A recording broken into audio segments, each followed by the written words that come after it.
Olá pessoal, aqui quem fala é o pastor Wellington Casagrande. Seja bem-vindo a esse canal Pausa para Teologia.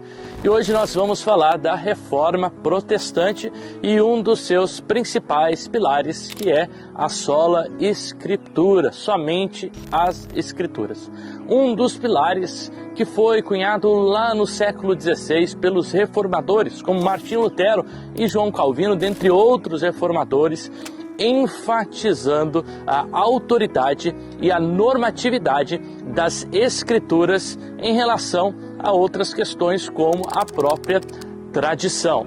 Então, quando nós falamos da sola Escritura, o porquê que a sola Escritura é tão importante ainda hoje? O que ela diz acerca da nossa fé? Primeiro, o conceito da sola Escritura é que as Escrituras, elas são suficientes em toda a questão de fé e de salvação, de que a Escritura contém tudo aquilo que é suficiente para nossa salvação. Como palavra de Deus, ela é suficiente para nós. E além disso, o princípio da sola Escritura também diz que a Escritura interpreta a própria Escritura.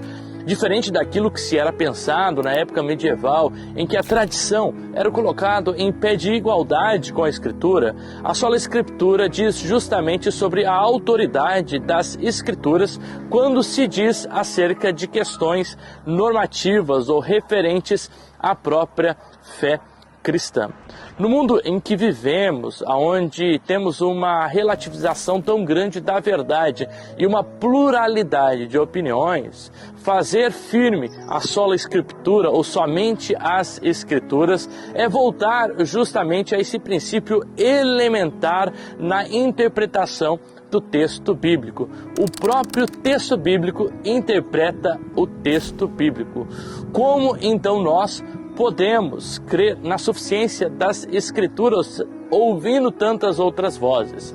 Percebe que a sola Escritura, ela não rejeita a tradição, ela não rejeita a interpretação, a teologia, a história, a filosofia, dentre tantos outros conhecimentos que fazem parte da revelação natural do próprio Deus. No entanto, ela afirma que quando ou em relação a questões da salvação e da fé, a palavra de Deus tem a última palavra. E aí, o que você acha sobre a sola Escritura? Você acha que esse princípio ainda precisa ser aplicado nas nossas comunidades e nas nossas igrejas nos dias de hoje?